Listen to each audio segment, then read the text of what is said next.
Bringing old school sound to the new shit.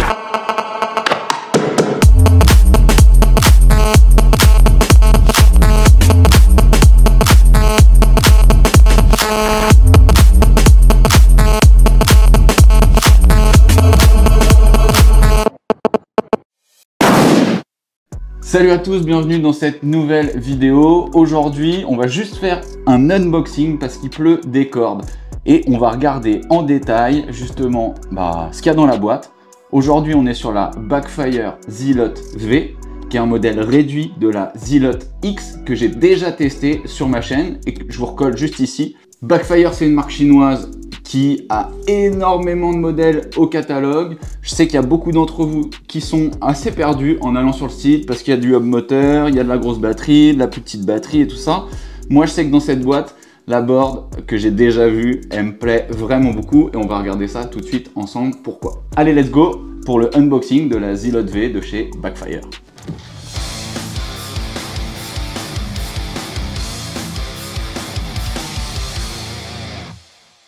Bon allez, je vous montre exactement ce qu'il y a dans la boîte quand on ouvre cette boîte. Donc la board qui est là, bien sûr super bien protégée, avec ça, les petites mousses ici à droite.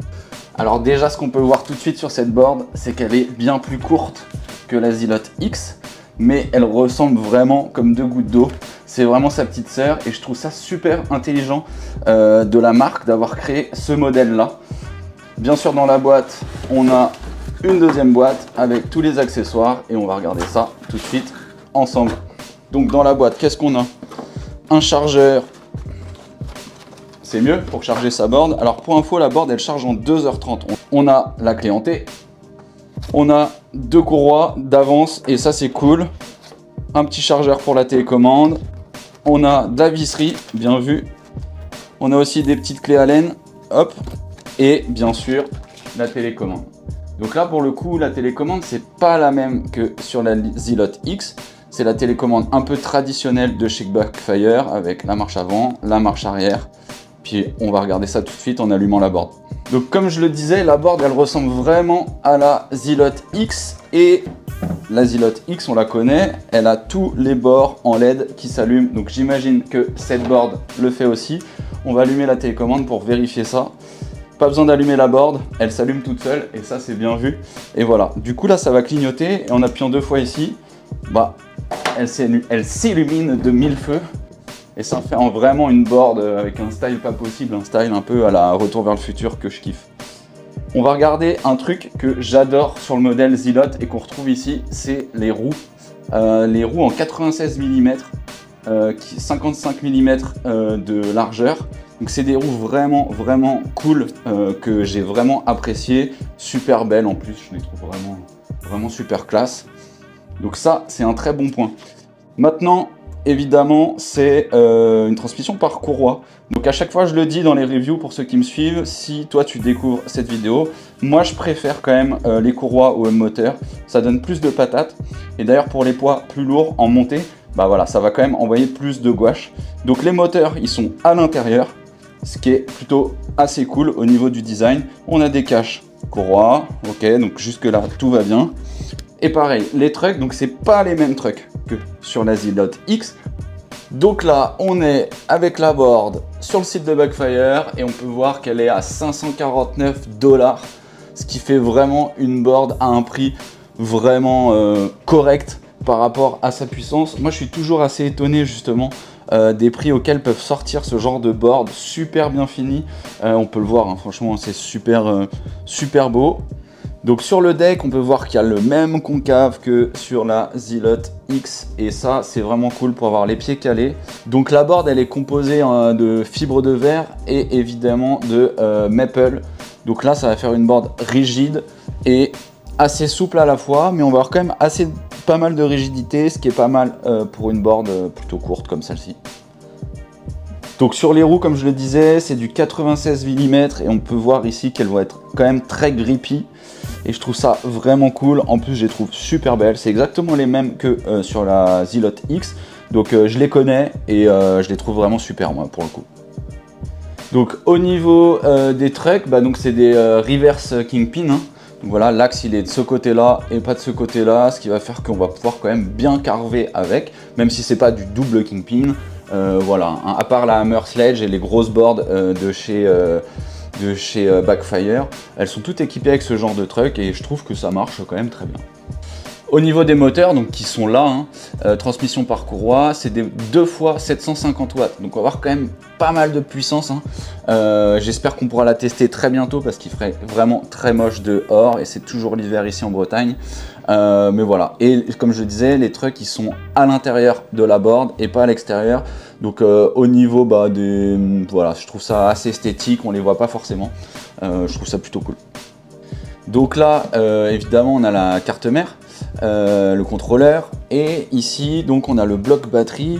Donc c'est une batterie de 42 volts, 6 ampères, et on est sur des cellules Samsung, donc quand même c'est de la qualité en 10S2P pour ceux qui savent à quoi ça correspond. Donc avec ça on va pouvoir avoir une autonomie de 18 à 20 km. Alors les tests sont faits pour justement des gens d'environ 80 kg en roulant à 30 km/h sur un sol plutôt plat. Donc bien sûr j'ai beaucoup de questions sur oui et la batterie annoncée et nanani et nanana. Bien sûr en test il y a des choses qui diffèrent en fonction du poids, en fonction de si vous êtes voilà, en montée, en descente, s'il fait froid, on le sait hein, que les batteries l'hiver elles galèrent un peu plus que l'été. Donc voilà, ça dépend de pas mal de choses, mais les tests sont faits sur le site de Backfire, donc je le répète, quelqu'un de 80 kg qui roule à 30 km/h sur du plat. Donc avec cette board, on va pouvoir quand même monter des pentes à 30%. 30%, je sais pas si vous vous rendez compte, mais ça veut dire vraiment qu'elle a de la patate. Et je le répète, moi je préfère vraiment les boards à courroie ou en direct drive. On va avoir de la puissance, de la patate, et c'est ce qu'on verra justement dans la part 2 de cette review qui sera le test ride. Donc abonnez-vous si vous voulez voir la suite, si c'est pas déjà fait. Alors vitesse de pointe avec cette board 42 km/h. Alors c'est pas rien, heureusement que c'est limité à 42 km/h parce qu'elle est quand même assez courte cette board. En même temps, bon voilà, en fonction de la taille des gens ça va être très bien et ça va être un super compromis justement pour les gens qui veulent une board très transportable, beaucoup plus transportable qu'une Zilot X, encore que elle est transportable la Zilot X, hein, on le sait. Et alors du coup au niveau du temps de charge avec le chargeur, hein, c'est ici justement qu'on va venir charger la board. 2h30, ce qui en fait une board qui va charger très rapidement, c'est normal, la batterie est plus petite que sur d'autres boards, comme par exemple la Zilot X qui va mettre plus de temps à charger, parce que la batterie est plus grosse tout simplement. Alors je voulais vous montrer aussi un truc assez rigolo, c'est que la board elle existe aussi en couleur rose si ça charge. Voilà, donc là pour les côtés plus girly, en même temps moi j'aurais kiffé l'avoir en rose. D'ailleurs sur le site de Backfire, voilà, ils ont mis des filles dessus. Alors ça veut pas dire que ça en fait une board pour les filles, mais pour des formats plus petits, donc souvent, voilà, les filles sont plus petites que les hommes, ça va faire une board parfaite. Donc si on récap en regardant sur le site, batterie Samsung, 2 fois 750 watts, c'est ce qu'on a dit, Snowboard Technology Deck, voilà ce que je vous ai dit, fibre de verre, les trucks donc inversés, tac tac tac tac, les roues, voilà, donc voilà, c'est tout expliqué sur le site de toute façon. Je le dis aussi, hein, il y a mon code promo Samo Backfire pour avoir une petite réduc si vous kiffez cette review, et puis si vous voulez avoir une réduc tout simplement si elle vous intéresse. Ok, maintenant je voulais qu'on regarde la télécommande en détail et les modes de vitesse. Donc ici on va être en mode S, E, S, donc il y a le mode Eco, premier mode, on va regarder combien de km/h, 18 km/h, 19. Donc cette board elle est quand même assez bruyante par rapport à une board en hub moteur, c'est normal, c'est la transmission par courroie. Par contre, voilà, moi j'aime bien les boards qui font un peu plus de bruit parce que au moins on entend à l'oreille la puissance moteur qu'on délivre et puis on nous entend aussi, ce qui est pas mal. Voilà. Mais après c'est toujours bien d'avoir une petite sonnette avec soi pour pouvoir sonner, pour doubler des gens, parce qu'on a quand même beaucoup de puissance et qu'on va pouvoir doubler. On passe en mode S, mode sport, donc là, voilà, 38 km/h, on voit que ça accélère vénère, et au niveau du frein, voilà, je précise aussi ici qu'on a la marche arrière, pour ceux qui veulent s'amuser à rouler en marche arrière. Et donc ici, le petit triangle, c'est le mode turbo, et là, le mode turbo, si on envoie à fond, voilà, on voit 41 km/h. Donc on nous a pas menti. Bon voilà, c'est la fin de la part 1 du coup du unboxing de cette Zilot V. On va aller la tester dès que ce sera évidemment possible. Ce que je peux vous dire, c'est que cette board elle promet, puisque je connais la Zilot X et qu'elle ressemble vraiment et elle est presque équipée pareil.